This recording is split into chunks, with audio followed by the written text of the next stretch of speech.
Every time we do a split-the-bill dinner, Valerie always finds a way to skip out. After eating her fill, she either plays dead, or suddenly remembers she has something urgent to do. If anyone asks her for her share, she gives them a sideways look. Everybody ate, so why should I pay more? We all breathe the air too. Why don't you charge for that? Because she has connections higher up. Most people just swallow their frustration. Since I was new, I volunteered to organize a company dinner, and suggested we split the cost. Val zeroed in on this, ate, and then tried to avoid paying. Then she pretended to have a seizure to get out of it, thinking I'd let it go. I smiled. She had no idea I'm not one to back down. What is this? It's terrible. Val grimaced, forcing down another bite. It's something my mom spent weeks making just so she could send it to me, Megan replied, staring at the empty wrappers in front of Val in shock. Val made a sound of disdain, spitting out what was left. Didn't you say I could eat it? Megan's face reddened, and her eyes filled with tears. I offered you one to try, not the whole batch. Why would you eat all of it? She couldn't hold back anymore and started crying. Val raised a brow dismissively. Really, it's just a little food. I'll pay you back next time, and honestly it wasn't even that good. I can't believe you're crying, people will think I bullied you or something. Just as I set my laptop down, I caught the end of their argument. Curious, I asked the person next to me, what's going on? Why is she crying so hard? My colleague rolled her eyes at Val before answering. You're new, so you wouldn't know, but Val's always pulling stunts to get free stuff. We all try to steer clear of her. Megan's new too. She just moved here from New Mexico. It's a big deal for her to get her favorite hometown snacks. Her mom even went out of her way to make them and send them here. She tried to be nice and let Val try some, and Val went and ate the whole lot and then criticized her mom's cooking. Another colleague, clearly annoyed, joined in. Next time, she says. Val never pays anyone back. If she's not mooching, she's cutting corners. Megan kept crying as Val yelled over her. You're crying over a few snacks? Seriously, you look like some bumpkin from nowhere. Couldn't even handle more than 3 dishes at a real meal. Megan went silent, shocked into stillness by Val's outburst, her cheeks still wet. I frowned. Was this really okay?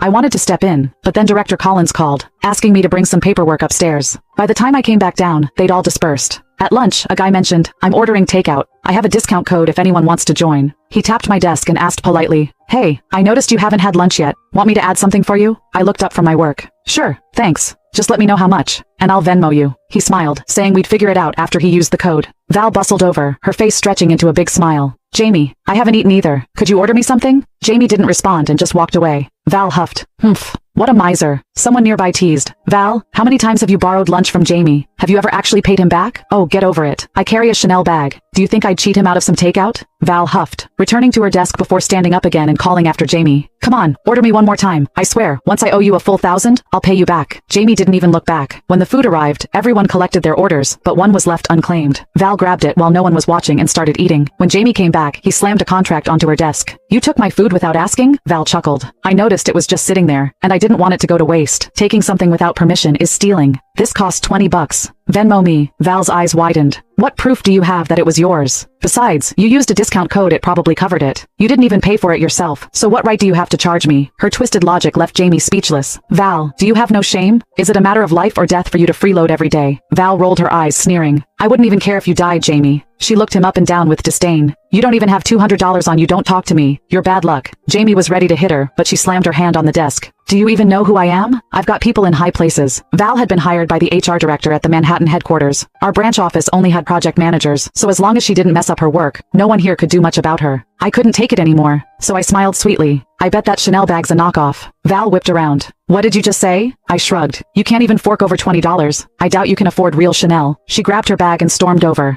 Are you blind? Look at the details, no fake would be this good. I took a step back. Oh, I get it. Everyone must have chipped in to get it for you. Shut up. Nobody's that stupid. I pointed at her half-finished food. Little bits here, little bits there, eventually. They add up, don't they? Everyone stared at her. Her face turned red. She threatened. Acting like a hero, huh? Be careful, or you might find yourself unemployed. I looked at her, deadpan. You've got spinach in your teeth. And bad breath. The whole office burst into laughter. Humiliated, Val stomped back to her desk. She plopped down so hard that her leftovers spilled onto her Chanel bag. She shrieked, rushing to the restroom with her bag. Jamie came over to thank me, saying it had been ages since anyone had taken Val down a notch. I offered him my lunch. I haven't touched it, and I'll be out soon anyway. Go ahead, a colleague asked. Aren't you worried Val will come after you? I mean, she does have connections. I threw on my Hermes bag. Not my problem, I've got money. She gave a low whistle. Respect. By Friday, I wanted to get to know everyone better, so I suggested going out for dinner. There's a new Japanese place downstairs. I know the owner and can get us a half-off deal. deal, it's on me, but they insisted that any group dinner was self-pay. They didn't want to take advantage of me. Fine, but I'll still get them to throw in a few extra dishes, I said. Jamie raised his hand first. I've wanted to try that place for ages, but it's so expensive. With a discount? I'm in. Everyone else jumped at the chance. Yeah, we can't miss out on this. I reserved a private room for 10. Grace, add me too. I'd love to go, Val said, sidling up to me with a smile. I hesitated, then looked up at her. Only if you pay your own share. Her face tightened, but she forced a smile. Of course. You think I'm the kind of person who wouldn't pay?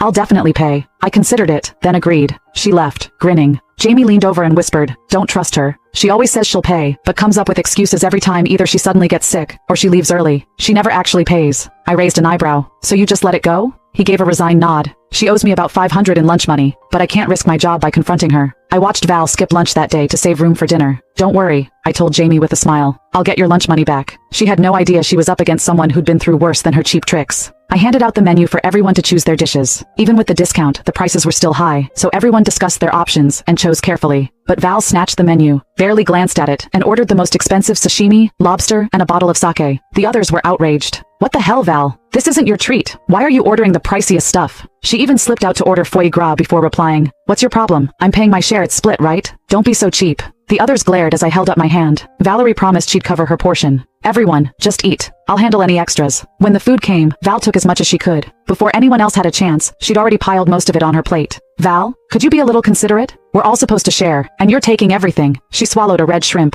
What? Are your hands broken? I didn't stop you from eating. Are you kidding me? Someone slammed the table. You need to leave. She crossed her legs. Who do you think you are? Grace hasn't said anything. Who are you to tell me what to do? Dinner became tense. Next time she's at a company dinner, I'm not going, one person muttered under their breath. As the meal ended, Val clutched her stomach. I need the restroom. I blocked her. Pay up first. She glanced around. Do you think I'd cheat you out of a few bucks? I'm serious. I have a stomachache. She gestured at her purse on the table. My bag's right here. Where would I go? Then she rushed out. Everyone knew she'd run. Jamie cursed. I'm going after her. I held him back with a smirk. No need. She's not going anywhere.